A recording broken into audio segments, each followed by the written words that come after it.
A warm welcome, children. Today we are going to learn a new poem from our English reader, and the name of the poem is Hiawatha. Hiawatha is a story of a little boy, a little red Indian boy. Now, when we hear the word red Indian, does it mean Indians as in we are? No, it does not mean us. It means the Native American community. Many years ago, northern part of America was inhabited by Native Americans. Let us learn a little more about these Native Americans. See, they had a very distinct culture. It was a community that was actually very unique. They had a very different, a very distinct community or a very distinct culture. They lived in jungles and they loved nature. They loved and worshipped nature. All the aspects or elements of nature they used to worship. They believed in the spirit of the jungle, and they believed that each and every element, whether it is the great mountains or the great rivers, the ocean, the animals, the insects, they believed every element of nature had a spirit, and they worshiped these spirits. They believed that these spirits always watched over them and protected them. And throughout their life, they believed these spirits would actually protect them. Okay. And they were also very superstitious. They had certain beliefs that were kind of odd. Their certain beliefs were little strange, but nonetheless, they were a very unique community that gave a lot of importance to nature. And as I told you, they believed in the spirit of the jungle, and that the spirit of the jungle always protected them. Okay, they were actually a tribal community. So as you know, tribals are people who live in the forest region and they are one with nature. Even in our country, we have many tribal communities even now, and they reside in the remote forest regions. Similarly, Native Americans used to reside in these remote villages, remote forests, and they believed in the true spirit of nature. Okay, now let us learn more about our poem Hiawatha. Please listen. Hiawatha was a young red Indian boy. He lived with his old grandmother, Nokomis, in a wigwam. Nokomis taught Hiawatha about the wonders around them. She told him about the stars, the trees, the insects, the birds and the animals, and many other things. Hiawatha grew up to love them all.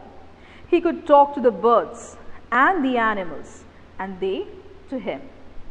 So as you know, he lived with his old grandmother, Nokomis. He lived in a wigwam. A wigwam is actually a tent made out of mat or cloth. So Native Americans, they were a tribal community, and as you know, they lived in tents made out of cloth or mats. And over here, this is a sort of hat that they wore. The male folks, they wore a hat or a headdress, right? Native Americans or red Indians always wore a headdress on their head, and it somewhat like this, and it is somewhat like this. So his grandmother Nokomis, she taught him about all the beautiful stars, the trees, insects, birds, animals, and many other things. So he got to learn a lot of things from his grandmother, and he grew up to love them all. He understood them. He understood that all these elements or great forces of nature have great spirits, and it is the spirit that watches over them and protects them. Now let us recite the poem together. Then the little Hiawatha learned of every bird, its language, learned their names and all their secrets, how they build their nests in summer, where they hid themselves in winter, talked with them whenever he met them, called them Hiawatha's chickens. Of all the beasts he learned the language, learned their names and all their secrets, how the beavers built their lodges, where the squirrels hid their acorns, how the reindeers ran so swiftly, why the rabbit was so timid, talked with them whenever he met them, called them Hiawatha's brothers. Now, children, this is actually a very long poem, but we just have 2 stanzas to learn. Okay, let us see. Then the little Hiawatha. So, Hiawatha is the way you pronounce the word. It's a Native American word.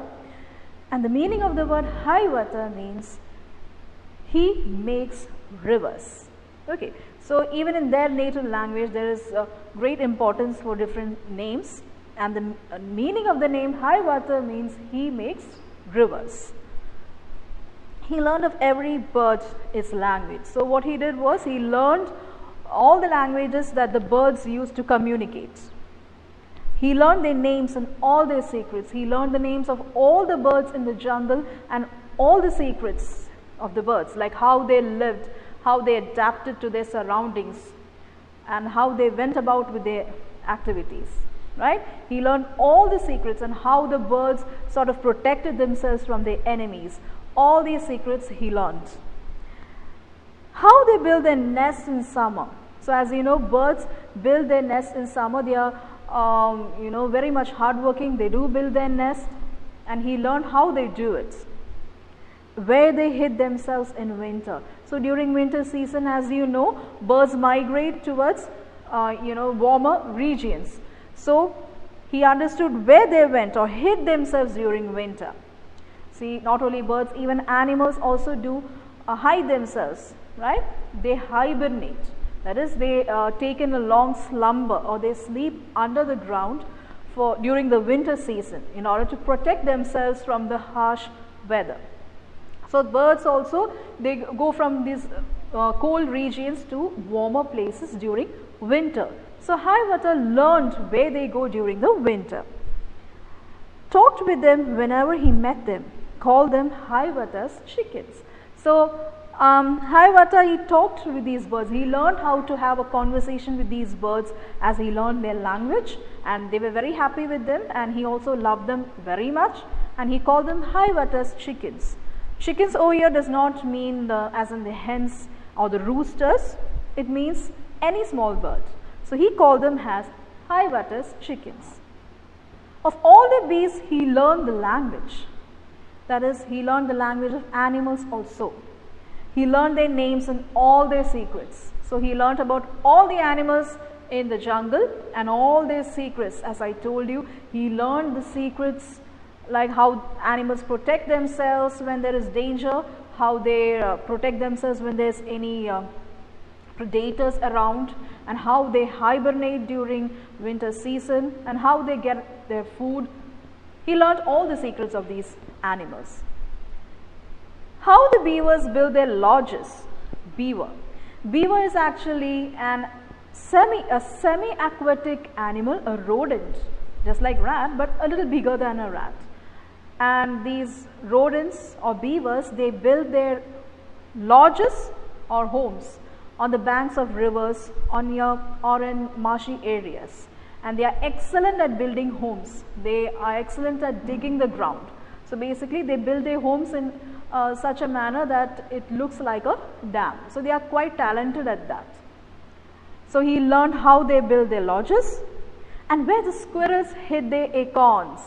Squirrel, all of us know what are squirrels, right? They are these really sweet animals that hop from tree to tree, and they love to eat nuts. So acorns. See? It's almost like this, like a nut. So squirrels, they love their acorns. So where the squirrel hid their acorns, and how the reindeer ran so swiftly. Now reindeer is a deer that we find in northern part of America and Europe. See? And as you know, there is a Christmas carol, Rudolph the Red-Nosed Reindeer. So reindeers are really huge deers, and they have these huge horns that makes them distinct. They are found in northern America and the regions of Europe. And how the reindeers ran so swiftly. Deers always run in they run fast. So how the reindeers ran, he understood. Why the rabbit was so timid. So rabbit is again another sweet animal, and it is very shy. It is not that much confident or courageous. It is kind of shy of everyone around. Talked with them whenever he met them. So he used to speak to all these wonderful animals whenever he met them. He knew how to have a conversation with them. And he called them Hiawatha's brothers. So he called these beautiful animals as his brothers, right? And as I told you earlier, the Native Americans believe that animals have a spirit of their own, and most of them were worshipped. The spirits were worshipped. So these Native Americans gave a lot of importance to nature. Their life actually was a constant, you can say, interaction with nature. And they believed that nature was actually the force that is protecting them, and they worshipped nature. So let us read this once again. Let us recite it once again. Then the little Hiawatha learnt of every bird its language, learned their names and all their secrets, how they build their nests in summer, where they hid themselves in winter, talked with them whenever he met them, called them Hiawatha's chickens. Of all the bees he learned the language, learned their names and all their secrets, how the beavers built their lodges, where the squirrels hid their acorns, how the reindeers ran so swiftly, why the rabbit was so timid, talked with them whenever he met them, called them Hiawatha's brothers. So I hope you liked it. Now let us check the new words.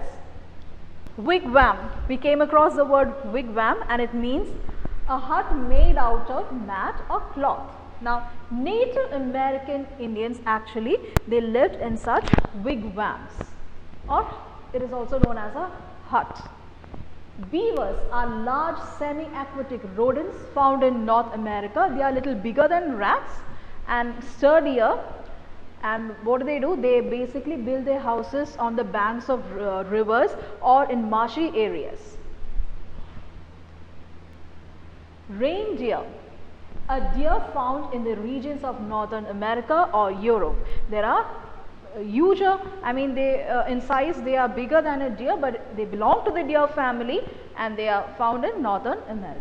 Now, timid, the meaning of the word timid is shy, and in our poem, rabbit is referred to as a timid animal, a very shy and a very soft animal. Okay, now children, I hope you have understood this poem. I want you to recite it, and I want you to understand that these Native Americans are a very distinct people, a tribal community that give a lot of importance to nature. And we also get a message that we should also respect nature, and we should also respect what nature has done for us. For all our needs, we depend on nature, and it is our duty to protect our environment, to conserve our environment for the future generation, right? Only if we conserve our environment or nature will we be able to move forward and live a peaceful life, right children? So I hope you understood and liked this. Recite this, try and recite it at home, and we will meet in the next class. Thank you children.